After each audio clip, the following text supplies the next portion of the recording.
Отново нямаше засада на Каранга. Той изскочи от дълбочина. Избяга му топката в дясно. И шутира от движение Каранга в близкия ъгъл на Дио. Прекрасна намеса на вратаря. Сега фенове на ЦСКА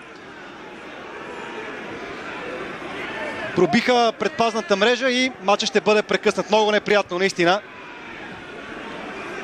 Матчът ще бъде прекъснат. Дано не се стигне до ексцесии само. Полицията трябва да се намеси веднага. Феновете на ЦСКА пробиха загражденията и просто тези кадри наистина остават без коментар.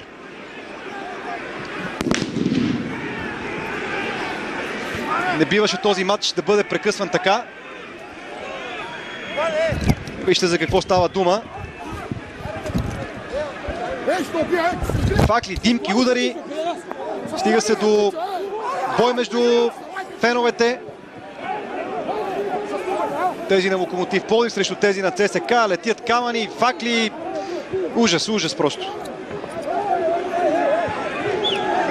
Футболистите трябва да се преберат в съблекалните в тунела. Така и става. О, Боже Господи!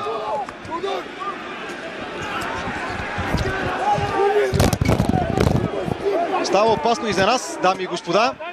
Но ние оставаме на своя пост, за да отразяваме това, което се случва. Не знам защо полицията не се намесва. Тук летят предмети и просто е като военно положение. Този матч трябва да бъде прекратен. Това, което се случва, е недопустимо. Къде е полицията? Ето органите на реда идват край страничната линия и отиват, за да укротят и да охладят страстите. Има и малки деца.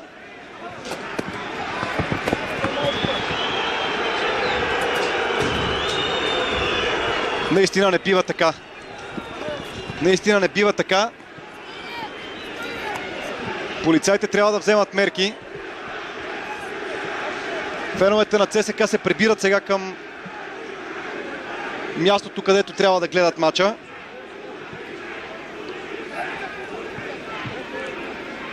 Сериозна полицейска охрана имаше за този двубой, но въпреки всичко се стигна до това, което видяхме преди малко.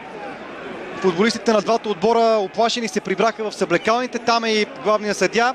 Нашия репортер Тодор Христов ще се опита да разговаря с делегата, за да разберем дали този матч ще бъде прекъснат, защото май натам вървят нещата.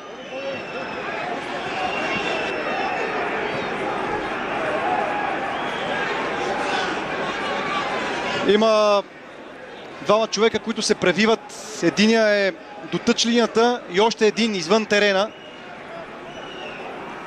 Полицайите задържаха един от феновете и още един е задържан.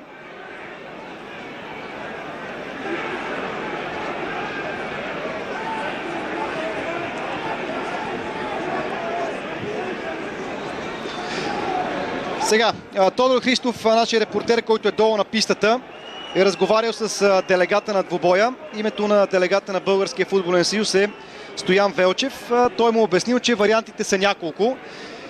Единият от тях е матчът да не бъде доигран, но в момента, в който се случва това в реално време, се водят разговори вътре в съдийската стая с Ангел Ангелов, какво е неговото становище, мнението на делегата, на съдийския наблюдател, дали този матч ще продължи, след като нещата се успокоиха. Но каква е гаранцията, че няма да се стигне до още ескалация на напрежението?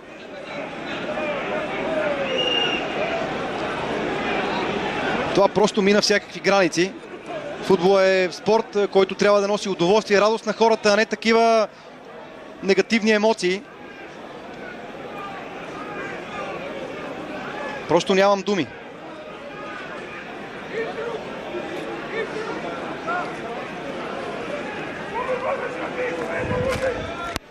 Полицията се активизира и част от подбудителите на това, което се случи, са изведени от стадиона. Още полицаи идват на помощ. Ясно е, че футболистите са в съблекалните в този момент. Ето как е срината на практика оградата. Предпазната ограда. Недопустимо поведение.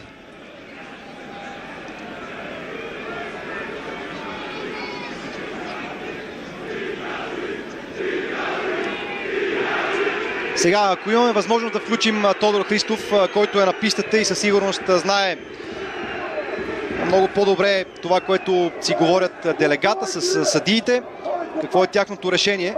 Ще направим след малко връзката с Тошко Христов. Той вече е почти готов да застане и да каже какво се случва.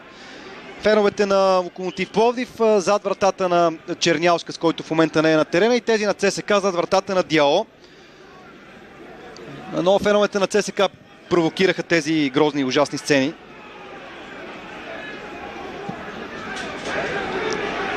Иначе червените водят с 1-0 след гола на Кирил Десподов от пряк свободен удар в 35-та минута. Той направи безпомощен Диало, вратаря на Локомотив не се намеси както трябва. Ето как беше разбита предпазната ограда. Веднъж, втори път полицайите не можаха да удържат привържениците в червено, които тръгнаха да нахлуват на терена и да търсят саморазправа с привържениците на Локомотив Пловдив, дори тук в официалната ложа. Ето как футболистите се опитват да успокоят своите фенове. Каранга там, Александър Диогеров.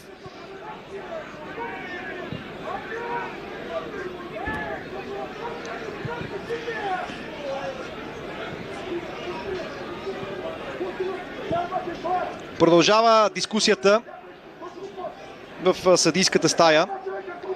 Какво да се прави?